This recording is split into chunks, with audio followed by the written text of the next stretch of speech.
Hi, welcome to Santos Spiritual Mojo. This is a pick a card reading for what type of witch are you? So first of all, let's go ahead and cover what a witch is. There are a multitude of different types of witches out there in the world, and I'd like to give you an introduction to some of them. So to begin with, what is a witch? Well, to me, a witch is someone that simply practices witchcraft. Witchcraft is something you do. It's like a ritual or spell work. It's not necessarily a belief in oneself. So you don't need to follow any specific religion to call yourself a witch or to practice witchcraft. There are, however, many witches who use witchcraft as part of the religious practices. So I'm going to go ahead and go over 10 types of witches that I consider. And the first one, you have to pick a number between 1 through 10. So 1, 2, 3, 4, 5, 6, 7, 8, 9, 10. I'm going to give you my interpretation of what the cards mean and then kind of categorize what type of witch you are. So for the first card I got is the Veil, which is the future card. The second card is Earth. The third card is Safe Travel. And the fourth card is King of Swords. So already seeing the reading, I could definitely tell that you are a person that you foresee events. You have a lot of premonition, you have a lot of intuition, you have a lot of psychic gifts. Those are your abilities and gifts you could use when it comes into spell work or witchcraft. So when I see this is that when you use your gifts a lot, we use your gifts a lot to go ahead and predict the future and stuff. And you can also, I feel like you as a witch, you like to go out to the to the to a specific location, and you like to go to you like to meet up with people that either have the same gift or can share their experiences with you. You like to kind of associate yourself with similar people. That one is kind of like your Gardnerian witch, which means a Gardnerian witch represents that you like to initiate yourself into a type of cult or practice. And that's a really good thing because I could feel that you're very drawn to earth, and that's where a lot of connection comes about. Okay? So when I looked at these three cards, this will represent right here that, you have a lot of, because it was a safe travel card, is that you have a lot of intuition, and you could really use intuition in your form of witchcraft because you can perceive the events before they even happen. So you can know if witchcraft is even necessary for your situation or if it's even useful for anybody to use. So you're very gifted, you could see beyond the veil, you could connect with spirits very well, initiating yourself into some type of cult or religious practice could be very beneficial for you because it'll help you outgrow your spirituality. Also too, the King of Swords represents someone that's very dominant, someone that's associated with death, someone that's associated with spirits and ancestors. You tend to be a person that you've lost a lot of people in your life, and you tend to still communicate with them. That's a very positive thing because in witchcraft, it's really good to connect with the spirits so you can go ahead and proceed with any spell work you're going to do with the help of the spirits. So when the Earth card first came up in the reading, it's a really good sign because it really signifies right here that you could be very drawn to Earth and you're a very down-to-earth person. However, because the King of Swords does represent right here, it does come up in the reading, that represents also too that you are a type of person that you believe in, you get what you deserve. You believe in karma, you believe in pretty much getting what you want, no matter what the consequences or reaping the consequences are. So for that one, I would really recommend that you initiate yourself into some religious practice. You're probably into Wicca or traditional witchcraft, and that's very important because that's where your roots stem from.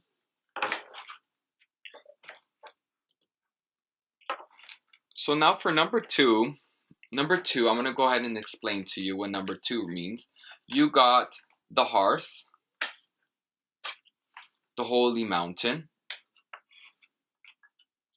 Dream Sweet, Sleep Deep, and the World card. So I'm going to go ahead and go one card at a time. So the first card is the Hearth. The Hearth is the happiness in our hearts and homes. So definitely you associate yourself a lot with fire. This is a very dominant sign because you tend to really focus on trying to manifest your dreams. You tend to try to manifest what's good in the home.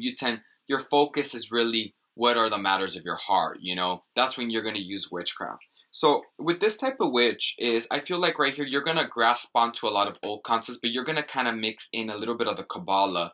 You're going to mix in a little bit of the Kabbalah traditions, because you're going to use the elements for your favor, and you're going to also try to use energy work. The Holy Mountains is really a great card. This symbolizes right here that you like to go out into the mountains and you like to really connect with earth, so you can manifest your dreams, you can manifest your spell work. You like to be out and about when you do spell work. And the next card is your gifts and your abilities. Your gifts and your abilities is dreaming. Dreaming is the gift of prophecy. So you like to dream a lot, you like to prophesize, and you like to really think about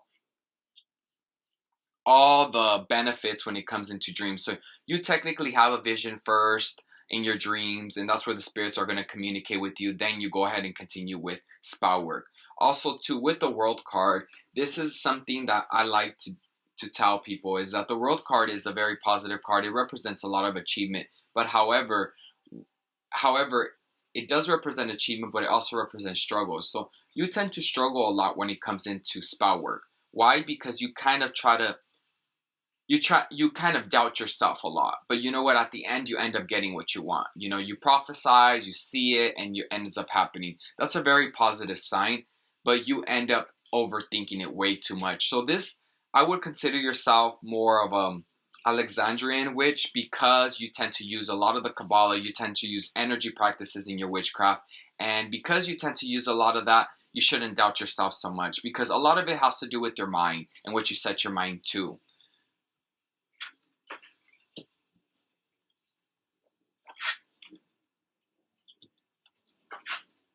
Okay, so the next one we're going to go ahead and choose is the number 3.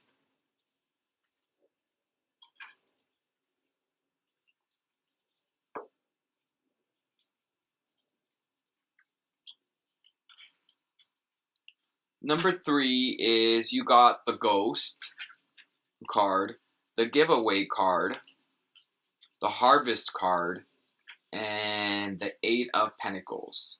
So this is already giving me a sign that this is a type of person that I consider a solitary witch. A solitary witch is someone who performs spell work and rituals alone and without a coven. You try to connect with spirit as best as you can. You try to give yourself as much you can to spirit, so you can harvest that energy, and from there you could proceed and work for your desire, your intent. That's a very good thing, because solitary witches are very great in spell work, because they tend to focus on themselves a lot. They tend to focus on a choice they made. Okay, they don't want to be influenced by tradition or religious views or anybody's thoughts into the practice they go into. This person, when one spiritual gift you have is that you were probably associated, or you had some type of association to spirit that has came through you in either dreams or messages, or you've seen a lot of messages from spirit, and that's where you feel more connected to, is you like to see messages so you could put into your spell work. I like this a lot, because you're a solitary witch, you try to incorporate a lot of different paths. You try to incorporate what works best for you. Okay, a lot of people, when you're a solitary witch, a lot of people might consider you kind of lost, because you're trying to choose your path. These are people that are trying to find themselves in their spiritual path. These are people trying to find themselves in witchcraft. These are people trying to find themselves in just overall trying to look for themselves spiritually. I love this reading, because it really represents that whatever you put your mind to, you could really harvest that outcome. You know, I consider myself, for instance, a solitary witch at times, because sometimes I don't want to go based off on the norm, or go based off on my normal decisions that I make, or what the book says. You want to go ahead and incorporate your own beliefs. You know, you can pick and choose what works best for you, regardless if it's one religion or a different religion. You work with old traditions, you work with new traditions, and you just continue to apply the more you practice. So this stack is called the solitary witch path.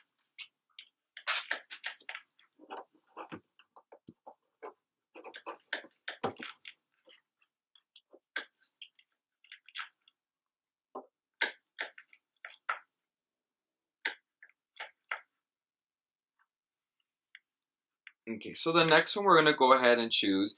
This is number 4. This is trick or treat, water,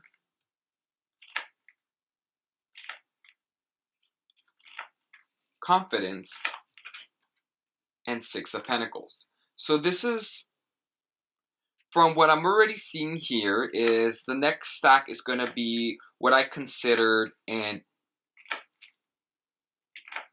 eclectic witch. An eclectic witch is someone who pulls from various witchcraft traditions for your own spells and rituals.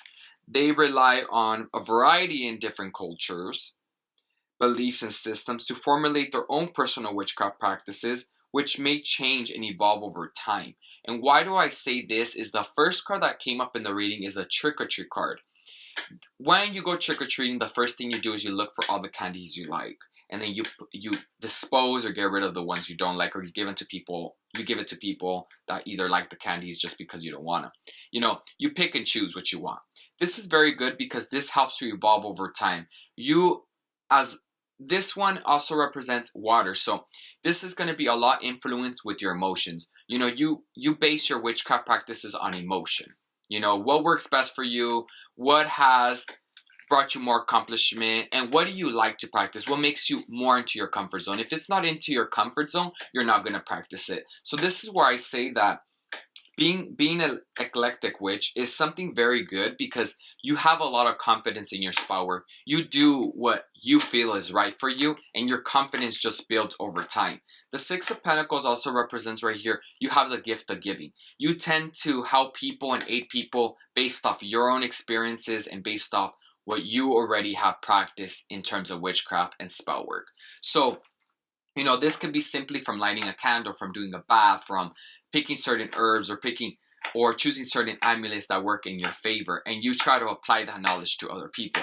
I like eclectic witches because they tend to try to share their knowledge a lot based off on practice, not simply because what's written in a book. They apply and they test it first themselves. Their confidence builds over time, and then they apply that knowledge to other people. You know, it's always good to listen to an eclectic witch because eclectic witches really tend to try to put their work in progress.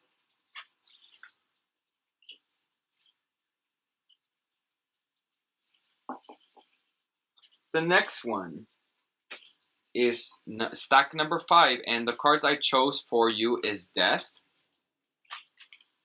the Witness, Letting Go, and 7 of Pentacles. If you notice already, what I was drawn to, 2 major cards in the reading were the 7 of Pentacles and the Death card. If you notice here, this is the Horned God, which represents right here and death. So this is, I'm already going to simply tell you, you're a traditional witch. You've already been a witch in your past life. You have a lot of knowledge already that's been carried on for many time. You know, a traditional witch is someone who takes a historical approach to witchcraft. You use a lot of what's already been applied and practiced for many, many centuries. You look at grimoires, you look at witch trials, you look at various witch lores. You try to find what works best for you. You even look for local spirits, shamanism, paganism, and you're not scared of the unknown. You love occult beliefs. You love transformation. You love hidden knowledge. That's something that you've always been a witness to, or you've always been drawn to. And letting go this is a card that represents right here. Letting go could represent many things. It could represent old patterns that you've had that might affect your witchcraft practices, but it also represents right here, let's say for instance, you're raised a certain way and certain practices you do are kind of considered taboo. This is a simple card telling you that you let go of your traditional beliefs more to focus on your past life witchcraft beliefs. You know, you like to step out of your comfort zone. You like to really push forward and step out of your comfort zone so you can try to achieve that level of occultism and witchcraft. You know, I really like this because these type of people tend to really be into witchcraft tremendously a lot. They tend to try, they're not scared of old practices. They're very into, they can draw in a lot of spirits. They could do a lot of covens. They could do a lot of things with their witchcraft practices. And I like this because you're just really out of your comfort zone, and you're always drawn to the occult. These people are drawn tremendously to occult. Your gifts are, you're a natural born witch. You continue to be a natural born witch simply because your past life consists of it, and you've always had that happen in your life.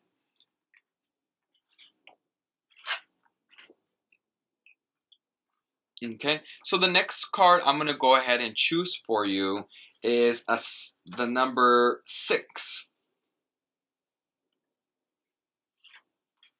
Number 6 is the witch, the Andean cross, creativity, and the Knight of Swords. So this one already represents right here that you are more considered a hereditary witch. Why am I saying this? Because this is someone that already was born into the family of practices of witchcraft. Either your mother, your father, or someone has already been practicing witchcraft. And the cross could simply symbolize that even if you are a Christian or something like that, or a type of Orthodox background, you tend to focus a lot on using witchcraft for your advantage. You tend to light a candle so you can be closer to God. You tend to pray to saints, you pray to angels, you try to associate yourself with the spiritual realm as much as possible, and you're really creative when it comes to it. You tend to be very creative. You try to, bend the norms, the traditional norms, because it's not really knowledge you're inquiring, it's more power that you already inquired for throughout the years. Your family's already been doing this for so many centuries, so many decades. You're already born into the generation of witches, and this is someone that's gonna continuously move on the tradition over time. Okay, and it doesn't really mean that you're so powerful that you're more powerful than any other witch. It just represents right here that your knowledge is very your knowledge is very advanced when it comes into witchcraft. Regardless what your religious background is, you will find creative ways to associate witchcraft. You're born into the witchcraft realm. There's either your grandmother or your grandfather has practiced witchcraft. And if you don't know anybody that has practiced witchcraft, read into it, because sometimes your ancestors have practiced witchcraft and you're just carrying it in the blood. So this is a very good position because it really symbolizes right here that you open your path to line. You let the spiritual realm take control of your life tremendously because you're so drawn to witchcraft. And I like this because your family's going to be very open to it, or they're going to acknowledge witchcraft a lot. So the next stack I'm going to go ahead and choose and pick for you is the number 7 stack. Number 7 stack is the Jack-o'-lantern, the Sorcerer, the Energy card, and the High Priestess. So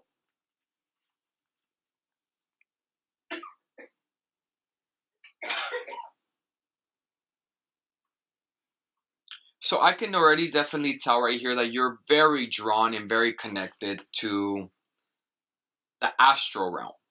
This is what I consider a hedge witch. A hedge witch is someone that works with the liminal spaces and the spirit realm. You are a person that is very skilled at crossing the boundary through the practices of astral travel. When you use spell work, you tend to focus on meditation. You tend to focus on trying to ascend to a higher realm to get your answers, to get the energy.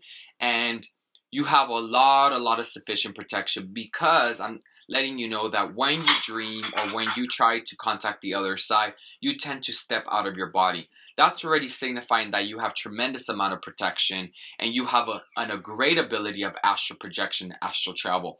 Great cards coming up for your reading. I consider you a sorcerer, someone that already has that natural born gift. You need to connect a lot to the spirit realm so you can get your answers. And most importantly, the astral realm is always going to be on your side. You're always going to be walking the shadows of death. You're going to be always here in the physical realm, and you're always going to be crossing over to the astral realm to get your answers and to get your insight. So consider yourself more of a hedge witch. Read a little bit more about it. Try to find out where your roots are and really see what's beneficial for you. And like I said, hedge witch tend to have a lot of protection because the astral projects so much time, so much. The next stack is gonna be Dawn, the Drum,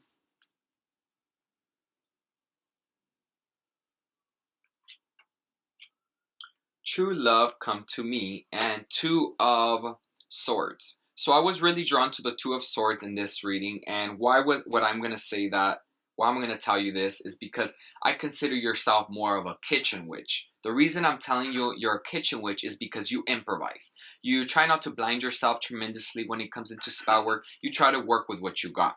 And the drum signifies right here that you tend to make a sacred space regardless of where you're at. Your home is your precious spot. That's where you're going to harvest a lot of energies in your home. And when you connect with your home in a way, in a spiritual way, you are going to see how much things come your way. You are going to be one of the witches that people come to you, or you probably even practice readings in your home, or you do something in your home that has to do with the spiritual realm to really get people to be drawn to you. And the Dawn card really represents right here, you tend to use a lot of your spiritual insight when it comes to your house. You have to be in your relaxed home state so you can try to harvest a lot of energy. You tend to incorporate a lot of witchcraft into your cooking, into your... Notice if you like to cook, you're considered more of a kitchen witch because you tend to use herbs and everything in your favor, you know? So I like being... A lot of this, the kitchen witch is technically someone that enjoys their living space and tends to use their living space as their spiritual space as well.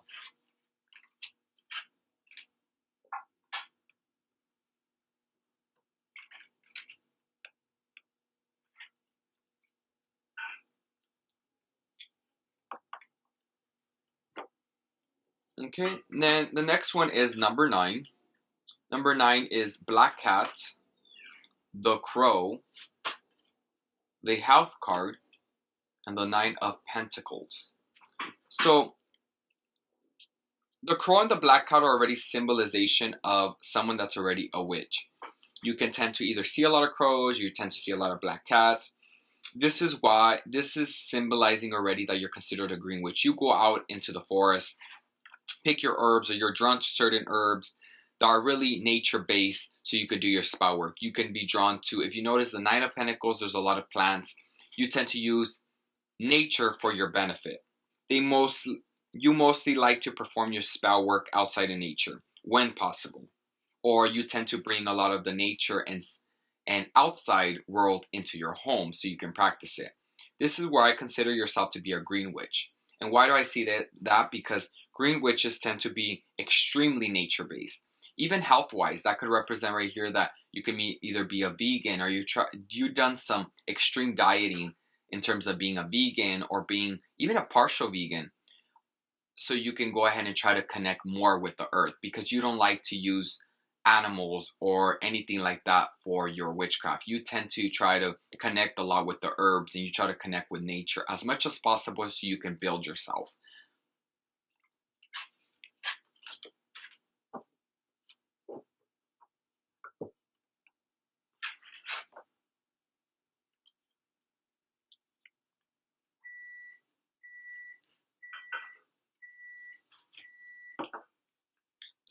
The next one is the Cosmic Witch. And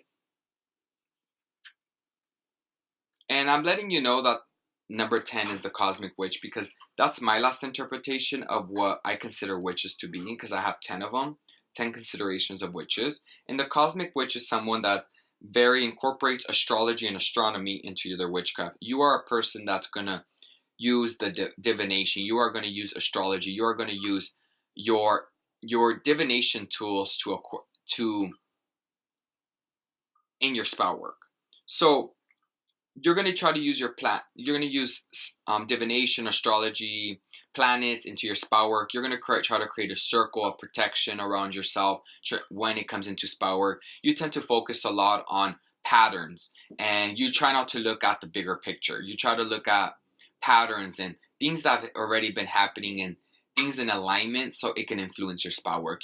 If there's certain planets that are not in alignment, you're not going to really try to consider any type of spell work. And a cosmic witch is someone that's very connected to connected to astrology and really understanding astrology, because they need to understand why things are happening the way they are, what patterns are happening, and to see if there's any patterns they could break so they can achieve any type of they can achieve their goals in terms of witchcraft. So I like cosmic witches because cosmic witches have a lot of knowledge in astrology and they tend to focus a lot on that.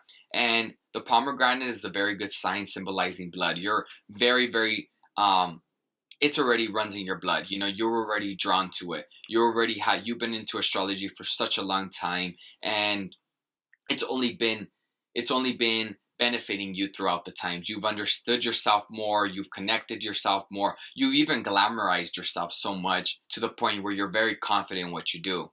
So I like this because you can definitely tell that you're a very confident person. You know what you're doing, you speak a lot of knowledge, and you speak a lot of past traditions of astrology and planets to really influence your workings. Okay, so I hope you enjoyed this reading. Please let me know if you have any questions or concerns or your opinions on the reading. Thank you so much.